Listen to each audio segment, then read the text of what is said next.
Hello, welcome, Cabbage here. In Nier Reincarnation, let's talk about the Dragon Quest X collaboration. Let's do reviews of the 3 characters. And it's been a little while since I've made a video like this. I don't do costume reviews for single characters unless they're very, very important or very, very game-changing, like the Summer Yuri. But if there's 3 characters at once, that will give me a decent amount to talk about. That'll be worth a video. The thing is, lately, they have moved to a thing where they don't release all of the stats of the 3 characters all at once. So that's been a reason why I haven't been doing these kind of batch reviews. But here, finally, with this Dragon Quest collaboration, the developers paid us the least courtesy and showed us all of the stats ahead of time, so we can talk about them all together. And then whenever I review a collaboration or some kind of other event like this, I like to talk about if this banner is a good one to start a new account on. And there are 3 things that I look for. One is if all of the 3 or 4 characters have different proficient weapons. When 2 characters have the same one, they can fight over kind of resources or weapons in the very early game, and that can be frustrating. The second thing I look for is a top-tier attacker. That's important just to get you through the main story and the dungeons and all that, just clearing quests and gathering gems. And the third thing that I look for, not super necessary, but very nice to have, is a healer. And then there's kind of a bonus 4th one, which I don't really place a lot of emphasis on, but that is a tank. And amazingly, this banner has all 4 of those things. That might be the first time ever, so this is an excellent banner to start a new account on. But if you are starting a new account, you're going to want all 3 of these characters, so I would highly recommend to wait until the friggin' end of the month to do all of the pulls there. The other 2 characters are not going to appear on the single pickup banners. And then the rates are low enough, it seems, on the single banners that you could go all the way to the ceiling, to the shard exchange, and have only a 50-50 chance of getting 1 pull of the character, when ideally we would want multiple. So I would definitely wait for that combined banner at the end, pull to the ceiling, multiple times. With a brand new account, 600 pulls I think is very doable within the first 3 to 4 weeks. So yeah, do the reset marathon, maybe get 1 or 2 good Hatcher units, or you can use the costumes from the SS for Everyone. I made a video about that, I'll link to that below. You can use the characters in there to beat all the main story or the dungeons and all that. And then when the 27th rolls around, you can blow it all in there, and then hopefully take these 3 characters, get some multiples, take them to High Awakening. And that'll get you started on the game. Okay, but first, let's talk about Marie here. She is on now at the time of recording of this video. She is based on the hero princess, Anne Lucia, from Dragon Quest X. Looking at her stats, HP is so-so. This is at level 100, Awakening 5. So the actual HP value for most players is going to be lower. Attack is very close to top tier, and defense is pretty good as well. Alright, let's look at her character skill. This is the top box there. Sorry this is all in Japanese, but I'll translate it for you. But this will be 5 hits for a 250% multiplier on each hit, and then when she is equipped with a light element weapon as a primary weapon, she'll do extra 70% damage. That's very nice. And then, furthermore, she'll get Bold Vigor, so when her HP is over 70% full, she will do an extra 60%, potentially. That's a lot of damage. This is your main damage dealer that can carry you through a game. Additionally, when she is light element, she will imperil the light resistance by 15% for 30 seconds. That's very good. Okay, then there are passives on her. Buff attack 30%. When equipped with any light weapons, primary or sub, her attack will go up 100%. That's very important for her damage output. And then, if you can get 4 pulls of her, 4 gets of her, and then take her to Awakening 3, she will get more Bold Vigor. So again, when HP is over 70% full, she'll get an extra 30% damage. I think everybody who's going to get this character really, really wants that Awakening 3 ability, so I would focus on getting that.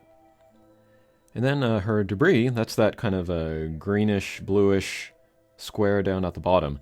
That's a equipable item that you get for taking a character to Awakening 5. If you equip this, then light weapons you equip will give you 40% more stats all around. This is not worth it. So you could certainly stop at Awakening 3 with this Marie.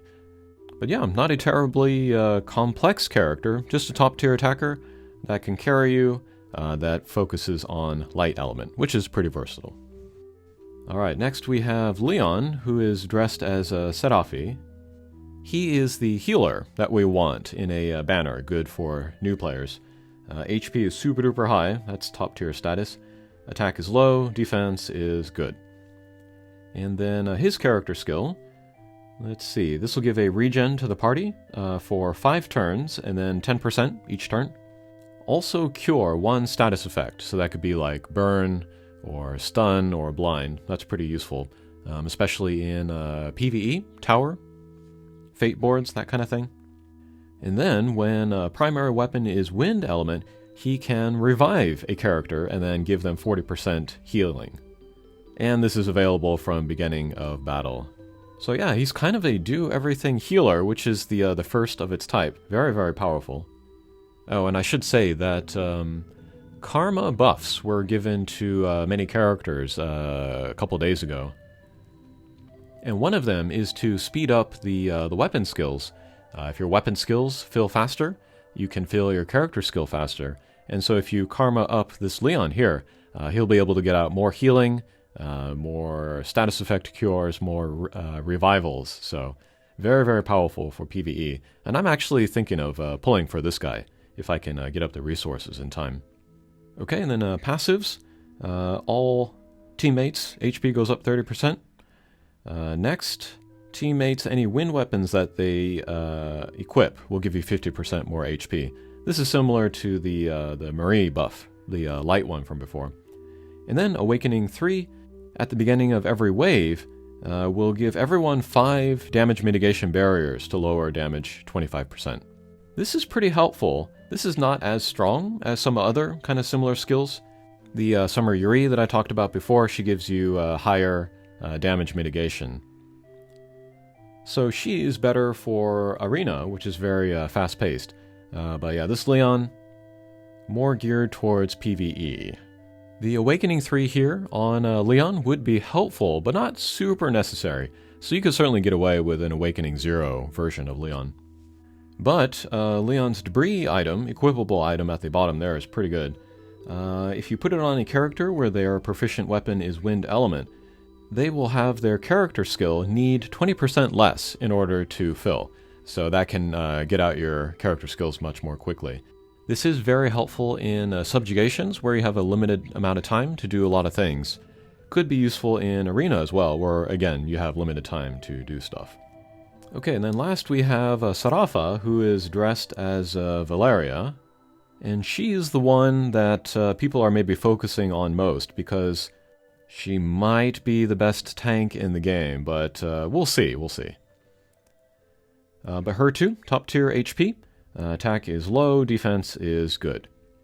And then her character skill, she will break the attack of the opponents for 30% for 45 seconds. In Arena, the PvP mode, it's popular, semi-popular, to combine characters with attack breaks so that you can combine them and then really, really lower your opponent's attack. And also, she will enter Provoke state for 2 turns. I made a video comparing other Provoke tanks. I can link to that below as well. 2 turns is shorter than 3, which is what some other tanks have, but oftentimes it's not going to be a big deal. 2 turns is enough. But what that does is that, especially for Arena, although it's helpful in PvE as well, single target attacks will go towards the tank with that on. And then when she is equipped with a water weapon, in the main hand, she will get the Dauntless. I think I translated that right.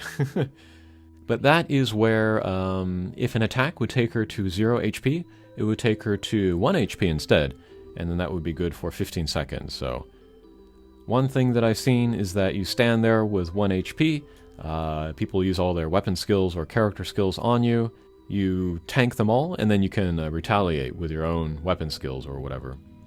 And then 15 seconds time, That's maybe good for like 3 attacks, 3 weapon skills. Depends if they have long or short attack animations.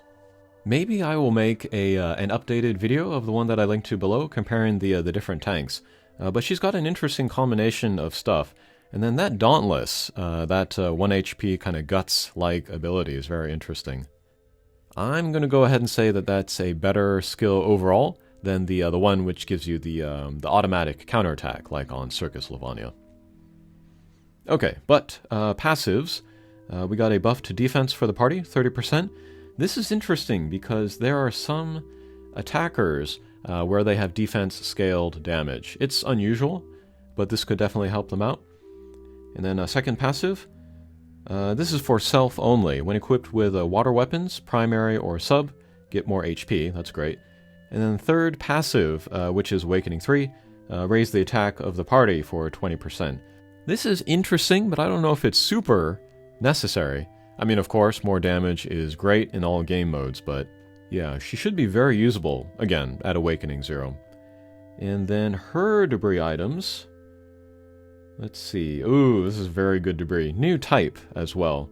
But when main hand is a water element weapon, attacks of 4 hits or more will do 40% more damage. 4 hits or more is a little bit strict, a little bit hard to reach, but 40% extra damage is very, very broken. So yeah, for people that want to do more damage in water, this is maybe one of the best debris items in the game. And I think, notably, this might be the first version of Sarfa where she's not wearing a veil over her face. So maybe fans of her really want to get this costume. Okay, so that's a look at the Dragon Quest characters. I recommend everybody who is thinking of pulling in here to check the rates, check the metal exchange and all that. The developers are doing what they can to trick the users or FOMO them into wasting their materials, so have a look at the information in-game and then make an informed decision. Alright, good luck with the pulls, thanks for watching, and we'll see you again. Take care.